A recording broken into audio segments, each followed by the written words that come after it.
এই মুহূর্তে 16ই জুলাই 2025 সবচেয়ে টপ যে খবর সেটি হচ্ছে যে এনসিপি নেতাদের ওপরে আওয়ামী লীগ সন্ত্রাসীদের আক্রমণ। অর্থাৎ এনসিপি তারা পূর্ব ঘোষিত নির্ধারিত সময় অনুযায়ী আজকে তারা বাংলাদেশের অন্যতম জেলা গোপালগঞ্জ, যেখানে আওয়ামী লীগের শেখ মুজিবের সমাধি রয়েছে, অর্থাৎ আওয়ামী লীগের ঘাঁটি যেটাকে চিহ্নিত করা যায়, শেখ হাসিনার সে আস্থানার যারা জায়গায়, সেখানে তাদের অবস্থান কর্মসূচি, অর্থাৎ সেখানে তারা সমাবেশ করবে, এরকম একটা কর্মসূচি ছিল। সকালবেলা যে ঘটনাগুলো হয়েছে সেটা সবের জানা, তবু একটু রিপিট করি, কারণ সকালে সেখানে পুলিশ জাতীয় তাদেরকে সিকিউরিটি দেওয়ার জন্য যখন সেখানে যায়, পুলিশের উপর প্রথমে অ্যাটাক হয়। এরপরে যিনি থানা নির্বাহী কর্মকর্তা ছিলেন সেখানে পরিদর্শনে যান, তার গাড়িতেও হামলা হয়। এরপরে এনসিপি নেতারা যখন তারা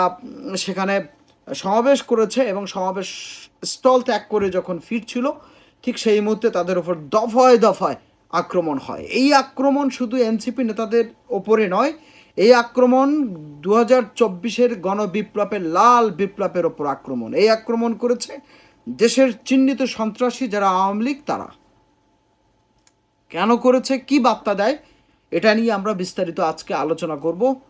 দর্শক শ্রোতা যারা আমার অনুষ্ঠান শুনে থাকেন, যারা আমার অনুষ্ঠান দেখে থাকেন, প্লিজ সাবস্ক্রাইব আওয়ার চ্যানেল, আমাদের সাথে থাকুন। দেখেন, বাংলাদেশকে যখন একটি কালো থাবা থেকে, ইন্ডিয়ার ভাবমুক্তি থেকে, অর্থাৎ পার্শ্ববর্তী দেশ থেকে, বিশেষ করে শেখ হাসিনার স্বৈরাচারী সময়ের পর থেকে যখন বাংলাদেশের জনগণ একটি আস্থার জায়গায়, একটি গণতান্ত্রিক পন্থায় চলে যাচ্ছিল, ঠিক সেই মুহূর্তে নতুন গণতন্ত্র শক্তি যারা এনসিপি, তারা চেষ্টা করেছে এবং তারা সেখানে তারা দেশের নতুন ভাবমুক্তি তৈরির যে একটা নতুন কালচারের দিকে যাচ্ছে, তখন তারা সারা বাংলাদেশে পদযাত্রা করেছিল।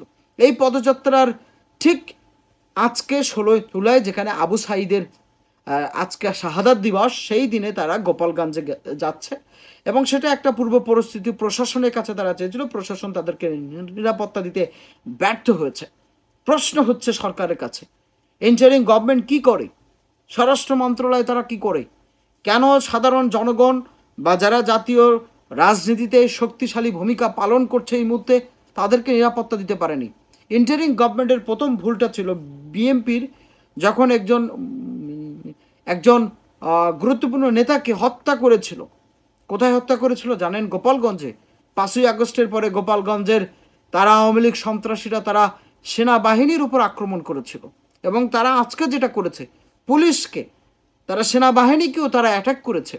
পরবর্তীতে এই এনসিপির জাতীয় যারা নেতা আছেন, হাসনাত, সারজিৎ সহ যারা, হান্নান সহ যারা ছিল, আখতার, তাদেরকে কিন্তু আপনার সেনাবাহিনীর যে এসিপি, যে গাড়ি ছিল, যে ট্যাঙ্ক ছিল, সেই ট্যাঙ্ক করেই তাদেরকে আনা হয়েছে, সেফ জোনে আনা হয়েছে। কিন্তু পরিস্থিতি কি বলে, এখন যে অবস্থাটা হয়েছে, 144 ধারা জারি ছিল, কারফিউ করা হয়েছে, রাত 8টা থেকে কারফিউ। এবং গোপালগঞ্জে তারা যেভাবে গত 10 মাস অর্থাৎ 1 বছর ধরে তারা যে ধরনের একটা পরিকল্পনা, সন্ত্রাসী পরিকল্পনা করে এগোচ্ছিল, এই মুহূর্তে প্রয়োজন সেই সন্ত্রাসীদেরকে অ্যাটাক করা। আশেপাশে জেলাগুলোতে কোনো জায়গায় সন্ত্রাসী, আওয়ামী লীগের চিহ্নিত সন্ত্রাসীদের অ্যাটাক করা। কেন? তারা বাংলাদেশের জনগণ তো আর সিরিয়ার মতন করেনি। 200 মানুষকে লাশ করে ফেলে দিয়ে যারা বাশার আল আসাদের ঘনিষ্ঠ লোক ছিল তাদেরকে কিন্তু হত্যা করেছে, সাধারণ মব সৃষ্টি হয়েছিল। আজকে যারা টকশো যেয়ে বলেন মব ঘৃণিত, 32 নম্বর ভাঙা ঘৃণিত হয়েছে, বিভিন্ন রকম কথা বলেন, বিএনপির ওই যে ফজলুর রহমান আছেন, রুমিন ফারহান আছেন, তারা যেভাবে কথা বলেন, আজকে তাদের কথার যে স্টেটমেন্টের ওপরে ভিত্তি করে তারা যে কথাগুলো বলছে, তাদের কথাগুলোর দেখেন কি অবস্থা। তারা এটা চায় না, কিন্তু তারা ঠিকই আওয়ামী লীগের গুণগান গায়। আজকে বাংলাদেশ যদি এই অবস্থায় থেমে থাকে, তাহলে বাংলাদেশ সামনের দিন এগোতে পারবে না। এক গোপালগঞ্জকে যদি আপনি ঠিক না করতে পারেন, এই গোপালগঞ্জের সন্ত্রাসের আস্থানা যদি ভেঙে না দিতে পারেন, আগামীতে আপনি বাংলাদেশকে নতুন গণতান্ত্রিক ধারায় নিয়ে যেতে পারবেন না।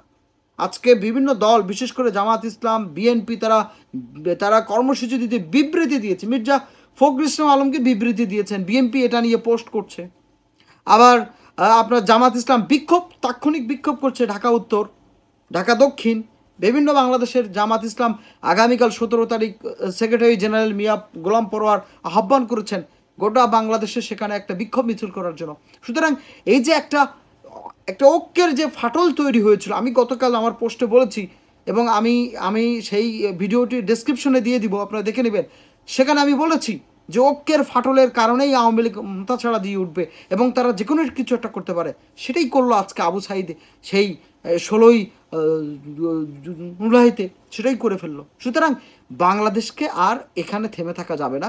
দেশের রাজনীতি যারা রাজনীতি করেন, দেশের জনগণের জন্য তো রাজনীতি করেন, রাজনীতির এই প্রেক্ষাপট জায়গাটাকে যদি আপনারা ধরে না রাখতে পারেন, আগামীতে আপনারা কি করবেন, কোন জায়গায় যাবে বাংলাদেশ? যদি আমরা এই জায়গায় স্টেপ না নিতে পারি, একটা অবস্থান যে আওয়ামী লীগ মুক্ত, ফেসিবাদ মুক্ত, সন্ত্রাসী মুক্ত রাষ্ট্র তৈরি করতে হলে গোপালগঞ্জ থেকে শুরু করে সারা বাংলাদেশে একটা অবস্থান তৈরি করতে হবে যেন এরা কোণঠাসা হতে পারে। আর এটা যদি না করতে পারে, এই এনসিপি নেতাদের উপরে আজকে হামলা হয়েছে, আগামীতে জামাতের উপরে হবে, এরপর বিএনপির উপরে হবে, এরপর তরমনের উপরে হবে, তারপর যে যার মশান মতন চলে যাবে। কি হবে সেটা তো কল্পনাই করতে পারছেন না। তো সুতরাং আমাদেরকে যারা রাজনীতিবিদ আছেন, দেশটাকে শান্ত রাখতে হলে অবশ্যই ঐক্যের প্রয়োজন। যেভাবে আপনারা ঐক্যের জায়গায় বিভেদ তৈরি করে উমুক ধর তুমুক ধর স্লোগান দিয়ে দিয়ে চাঁদাবাজ, তারপর ডোনেশন, অনেক কিছু বলে একে অপরের প্রতি যে দোষারোপ করে বাংলাদেশকে যে একটি বিপ্লবকে, লাল বিপ্লবকে আপনারা যেভাবে অবহেলা করেছেন, সেই রক্তখায়ী আবু সাঈদ ও অসীমদের রক্তের, যারা মীর মুগ্ধদের মতো রক্তের ওপর দাঁড়িয়ে বাংলাদেশের ঐক্য না করে কোনো সম্ভাবনা নাই। আগামীতে আপনাদেরকে ঐক্য করতেই হবে এবং সরকার এ জায়গায় শুধু সেল মনিটরিং করার জন্য নয়, ওখানে কড়াভাবে এখানে সেনাবাহিনীর ওপর, দেশের সার্বভৌমত্ব সেনাবাহিনী, তাদের ওপর আক্রমণ হয়েছে। সুতরাং আমি মনে করি সরকার এখানে একটা সাঁড়াশি অভিযান দেওয়া উচিত এবং শক্তভাবে নারী যারা এখানে অ্যাটাক করেছে, সিসি ক্যামেরা দিকে, ভিডিও দিকে, সাংবাদিকদের ফুটেজ নিয়ে তাদেরকে আইনের আওতায় আনা হোক। বাংলাদেশকে যদি এই মুহূর্তে আমাদেরকে একটি শক্তিশালী গণতন্ত্র রাষ্ট্র প্রতিষ্ঠার ক্ষেত্রে যদি আমরা ঐক্য না হতে পারি, বাংলাদেশের প্রত্যেকটা রাজনৈতিক দল এভাবে ধোলাই খাবে এবং ধোলাই খেতে খেতে একটা সময় বাংলাদেশের স্বাধীনতা সার্বভৌমত্বের উপরে প্রশ্ন এসে যাবে।